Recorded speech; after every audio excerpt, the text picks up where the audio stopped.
La epístola a los Efesios. Efesios capítulo 4, versículo 11 y 12. Y él mismo dio a unos como apóstoles, a otros como profetas, a otros como evangelistas, a otros como pastores y maestros, a fin de perfeccionar a los santos, para la obra del ministerio, para la edificación del cuerpo de Cristo.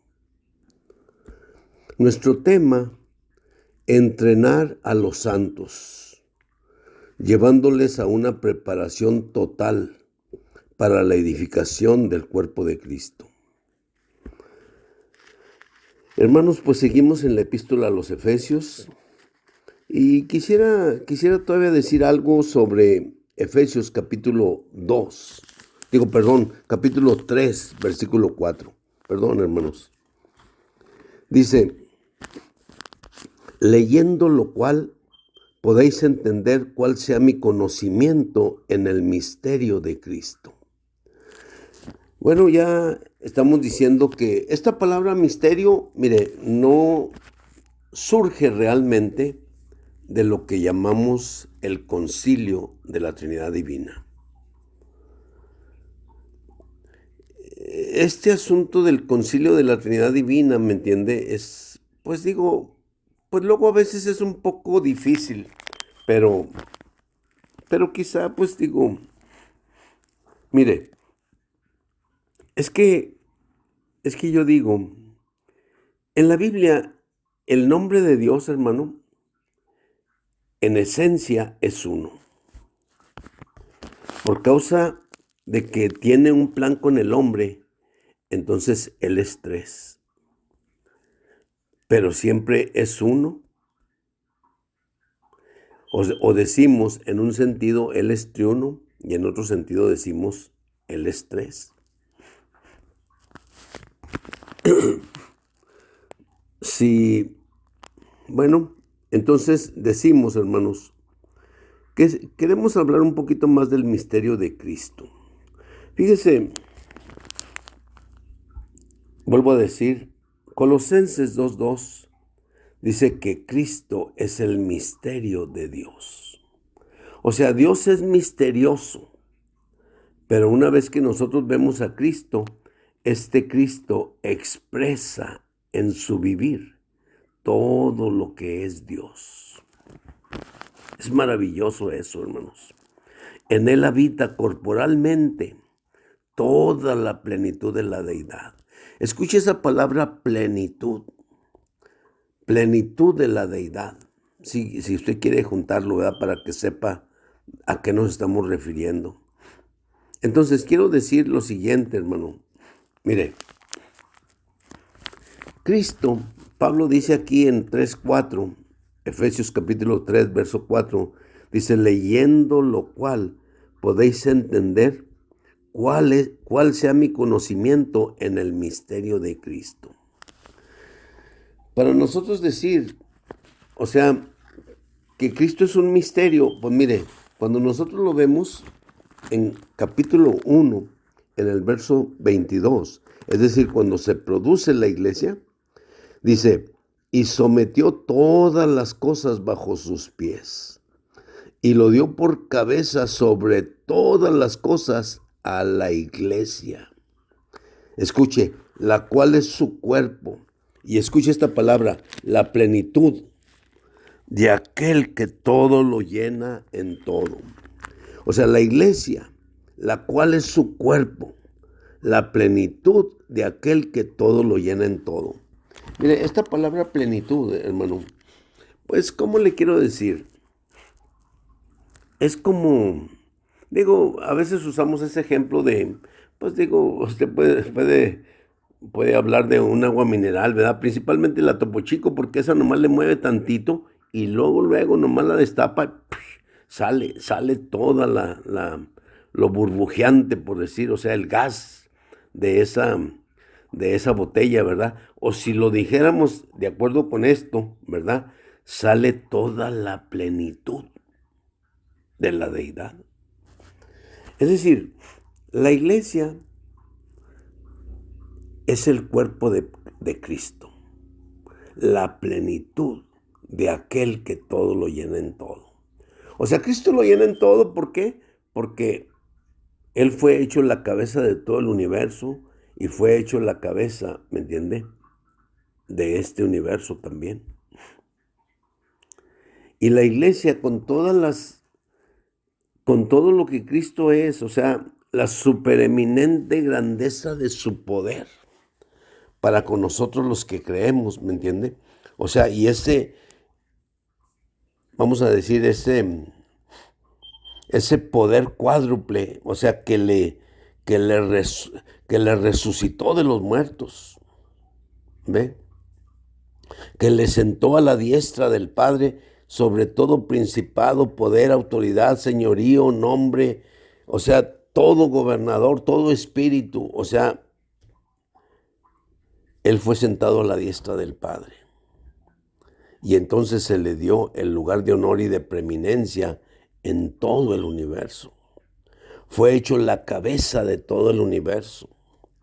Y después de que fue hecho la cabeza de todo el universo, o sea, en realidad fue hecho la cabeza de la iglesia, la cual es su cuerpo, la plenitud de aquel que todo lo llena en todo.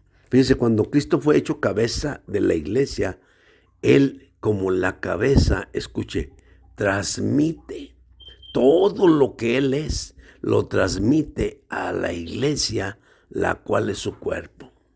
En ese sentido, la iglesia se vuelve la plenitud de Cristo. Y la iglesia en ese sentido expresa todo lo que Cristo es. Porque todo lo que Cristo es, todo lo que Cristo ha hecho, todo lo que Cristo ha cumplido, todo lo que Cristo ha logrado y todo lo que Cristo ha obtenido, Él lo transmite a la iglesia, la cual somos su cuerpo. Y en ese sentido la iglesia llega a ser la plenitud de aquel que todo lo llena en todo. ¿Por qué? Porque tiene todas las riquezas de su encarnación, todas las riquezas de su vivir humano, todas las riquezas de su crucifixión, todas las riquezas de su resurrección y todas las riquezas de su ascensión. Así es que en ese sentido es que Cristo expresa toda la plenitud de aquel que todo lo llena en todo. Digo, eso debiera de ser, ¿me explico? Yo digo, esa es la realidad. Y si usted quiere verlo más claro, ¿me entiende? O sea, véalo en Efesios 4:13, ¿ve? O sea, ahí si usted ve 4:13, igualmente. Pero finalmente, fíjese, por ejemplo, en capítulo 3, Pablo vuelve a decir, fíjese, en capítulo 3, déjeme le leo, o sea, desde el versículo 14, ¿ve? Desde el versículo 14, fíjese lo que dice Pablo. Dice, por esta causa doblo mis rodillas ante el Padre, de quien toma nombre toda familia en los cielos y en la tierra, para que os dé, conforme a las riquezas de su gloria, el ser fortalecidos con poder en el hombre interior por su espíritu, para que Cristo haga su hogar en vuestros corazones por medio de la fe, a fin de que arraigados y cimentados en amor, seamos plenamente capaces de comprender con todos los santos cuál sea la anchura, la longitud, la altura y la profundidad, y de conocer el amor de Cristo que excede a todo conocimiento. Esto es lo que me interesa, esta última parte, hermanos, del versículo 19. Para que seáis llenos, escuche, para que seáis llenos hasta la medida de toda la plenitud de Dios. Wow. Aquí, en Efesios 1, 22, 23, o sea, seamos llenos en aquel que todo lo llena en todo, es decir, en Cristo. Que seamos, ¿me explico? encabezados y que seamos la plenitud de aquel que todo lo llena en todo. Pero aquí, entonces necesitamos llegar a ser la plenitud, hasta la medida de toda la plenitud de Dios. ¡Wow! En 1:22-23 debemos ser llenos hasta toda la plenitud de Cristo. Aquí, en Efesios capítulo 3, verso 19, debemos de ser llenos hasta la medida de toda la plenitud de Dios. ¡Wow! Esa es una expresión corporal, hermano. ¡Wow! Digo que no tiene, pues no tiene ni nombre, ¿verdad? Pues no sé ni cómo decirle, pero eso es lo máximo, hermano. A eso nos referimos, hermano, cuando decimos que debemos de ser llenos hasta toda la medida de toda la plenitud de Dios. Fíjense, déjenme le leo. Bueno, después de que decimos, o sea, Efesios 1, 11 y 12, digo, yo quiero traerlo al versículo 13. Mire, déjeme se lo digo así. Dice, y él mismo dio a unos como apóstoles, a otros como profetas, a otros como evangelistas, a otros como pastores y maestros, a fin de perfeccionar a los santos para la obra del ministerio, para la edificación del cuerpo de Cristo. Verso 13 dice, hasta que todos lleguemos. Escuche, hasta que todos lleguemos a la unidad de la fe y del pleno conocimiento del Hijo de Dios, a un hombre de plena madurez, a la medida de la estatura de la plenitud de Cristo. Wow, de nuevo, ¿me entiende? De nuevo vuelve a usar la palabra plenitud, pero ya esto se refiere, ¿me entiendes? O sea, realmente de Cristo y de Dios, para que ya no seamos niños sacudidos por las olas y zarandeados por todo viento de enseñanza en las artimañas de los hombres en astucia, con miras a un sistema de error. Bueno, verso 13 es el que me interesa. Hasta que todos lleguemos a la unidad de la fe y del pleno conocimiento del Hijo de Dios. Fíjese, hasta que todos lleguemos a la unidad de la fe, esto implica lo que creemos objetivamente de la fe o de la palabra. Es una fe objetiva. ¿Ve? También tenemos que decir que tenemos una fe subjetiva, en la cual tenemos la certeza de las cosas que se esperan, la convicción de lo que no se ve. Entonces, tenemos una fe subjetiva, ¿me explico? En que Cristo es el autor, el perfeccionador y el consumador de nuestra fe, subjetivamente. Pero aquí, hermanos, tenemos una fe objetiva, una fe en la cual debemos conocer. Dice, hasta que todos lleguemos a la unidad de la fe. Considérelo. Hasta que todos lleguemos a la unidad de la fe. ¡Wow! Digo, eso es demasiado, hermano. Fíjese, digo, tendremos que decir, o sea, lo que Cristo es y lo que Cristo hizo en el concilio de la Trinidad Divina. Tenemos que ver a este Cristo en la creación angelical. Tenemos que ver a este Cristo en la creación de los cielos y la tierra. Tenemos que ver a este Cristo en la restauración de la tierra dañada por la rebelión de Satanás. Finalmente tenemos que ver a este Cristo, ¿me entiende?